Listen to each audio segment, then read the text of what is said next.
Hi friends, Russia మనకు మిత్రదేశమే కదా. అయితే ఇప్పుడు పాకిస్తాన్ కి ఆయుధాలు, ఇంజన్లు ఎందుకు సప్లై చేస్తుంది?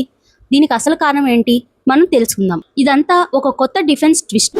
తాజాగా పాకిస్తాన్ కి Russia RD-93MA fighter jet engines ఇవ్వడానికి గ్రీన్ సిగ్నల్ ఇచ్చింది. ఇవి సాధారణ ఇంజన్లు కావు. పాకిస్తాన్ కి ఉన్న JF-17 ఫైటర్ జెట్స్ కి ఇవే హాట్. ఇది ఒకసారిగా మొదలైందంటే పొరపాటే. అసలు ఈ స్టోరీ 2007లోనే స్టార్ట్ అయింది. అప్పుడు రష్యా, చైనా మధ్య ఒక ఒప్పందం జరిగింది.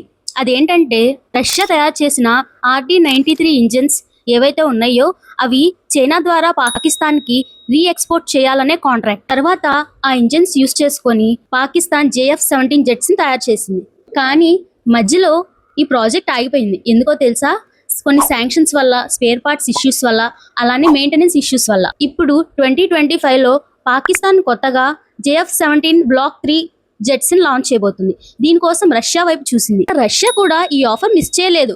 వాళ్ళు అప్గ్రేడెడ్ RD-93MA ఇంజన్స్ ఇస్తామని ఒప్పుకుంది.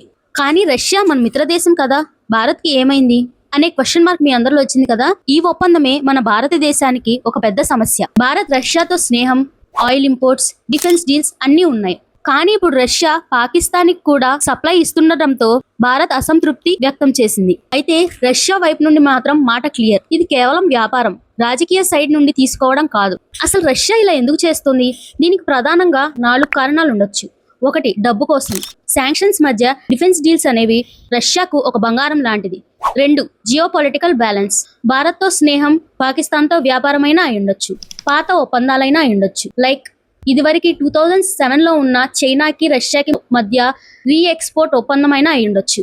మాకు ఇంజన్లు కావాలి అని పాకిస్తాన్ అయినా డిమాండ్ చేస్తుండాలి. మెయిన్ గా వీటి వల్లే రష్యా ఒప్పుకొని ఉండొచ్చు. సో ఈ డీల్ తో రష్యా ఎవరి వైపు ఉంటుందో క్లియర్ కాదు. దక్షిణాసియాలో ఈ డిఫెన్స్ గేమ్ ఒక కొత్త దిశలోకి వెళ్ళబోతుంది.